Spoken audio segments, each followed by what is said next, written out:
Welcome back. The broad brush takeaway from last week's Democratic debates was that the party is moving sharply to the left. From health care to decriminalizing illegal immigration, most of the 20 candidates staked out positions well to the left of where the party had traditionally settled, it appeared, just in the last couple of years. One candidate who bucked that trend is Senator Amy Klobuchar of Minnesota. She's presenting herself as a bit more of a pragmatic Democrat, or she would say a pragmatic progressive, who can win back those Midwesterners who supported both Barack Obama twice and Donald Trump once. Senator Klobuchar joins me this morning from the town of Whitefield in northern New Hampshire, where she's glad to be coming in July from that part of New Hampshire. Just wait till February, Senator. I can handle it. Remember my announcement in the snow? That's right. Chuck. That's right. That's for sure. No, you'd be very comfortable up there. Let me start with this debate about where is the Democratic Party headed. During your debate night, I want to play for you what Bill de Blasio said about how he thought the Democratic Party should be defined. Take a listen. This is supposed to be the party of working people. Yes, we're supposed to be for a 70% tax rate on the wealthy. Yes, we're supposed to be for free college, free public college for our young people. We are supposed to break up big corporations when they're not serving our democracy.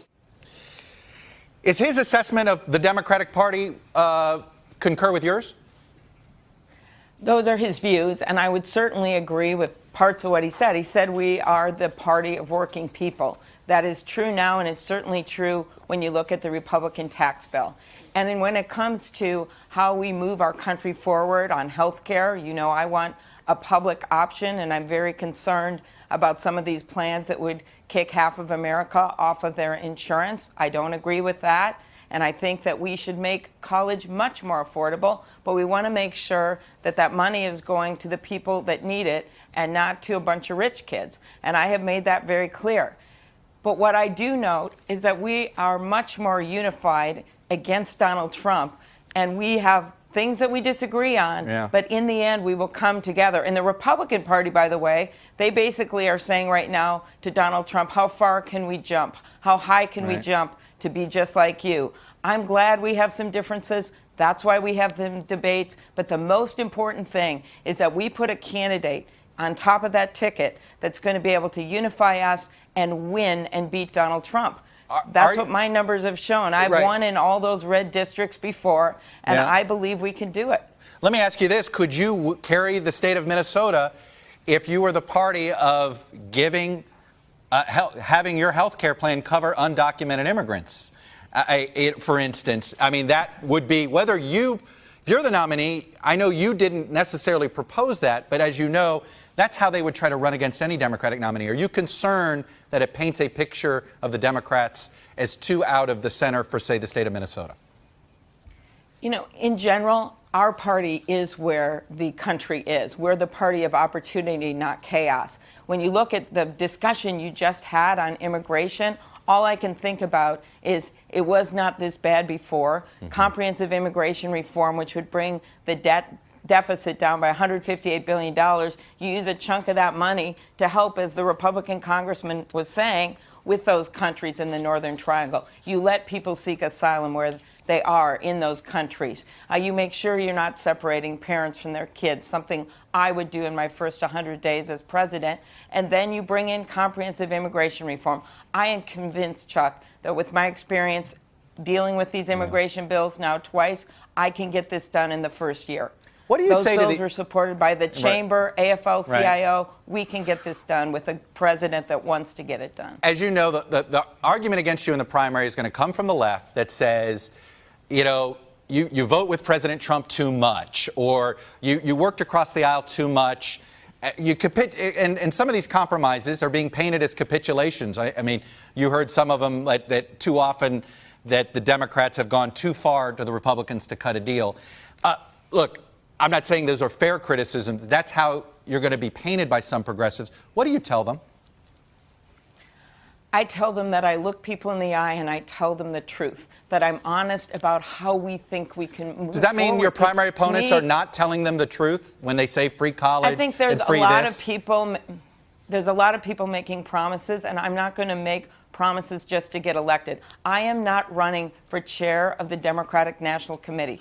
I'm running for president of the United States, and that means you bring people together and you find that common ground in our own party, And there are bold plans here. I want to double the Pell Grants. That'll help so many kids when you go up to $12,000 a year, double the eligibility up to $100,000 a family where you can actually get those grants. I want to move forward with the public auction and finally take on the pharmaceutical companies that are boosting up the cost of insulin so regular people can't even afford it. Those are big, bold things that haven't been done. And some of my colleagues, yes, they have, I guess you could call them bigger and bigger promises. But I think what's most important to the people of America is we actually get those things done. Let me ask you this about the back and forth between two of your opponents, Senator Kamala Harris and former Vice President Joe Biden. Do you think Senator Harris's criticism of Joe Biden's record was fair?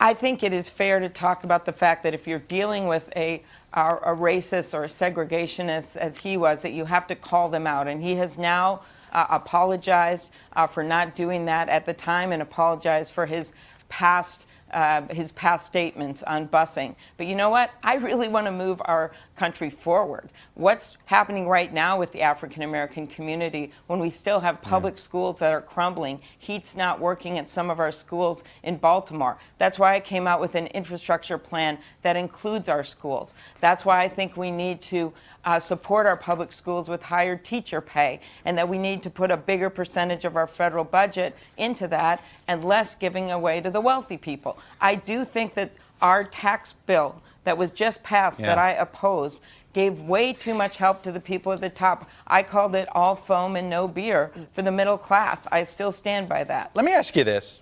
At what point should a politician's past positions be held account?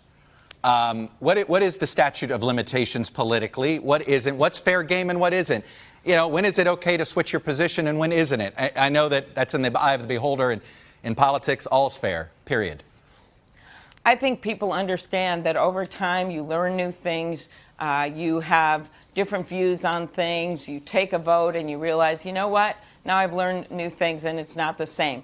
But in a presidential race like this, with so many candidates, yes, you have to explain your past votes. It doesn't mean that every single person did every single thing right. Your other alternative is to have someone that has no experience at all, and has no votes and has done nothing. I don't think the American people want that. They put someone in the White House that didn't have any kind of experience in working with Washington. And what do we have? Chaos, gridlock, not moving on infrastructure, not working to bring the cost of prescription drugs down. So I think that experience, while it always calls you on it sometimes, I think that's important. That's what I'd say about what I've done. Senator Amy Klobuchar, Democrat from Minnesota in northern New Hampshire. Thanks for coming on and sharing your views. Stay safe on the trail. Thanks. Great to be on, Chuck. Thank you. Hey, NBC News fans, thanks for checking out our YouTube channel. Subscribe by clicking on that button down here, and then click on any of the videos over here to watch the latest interviews, show highlights, and digital exclusives. Thanks for watching.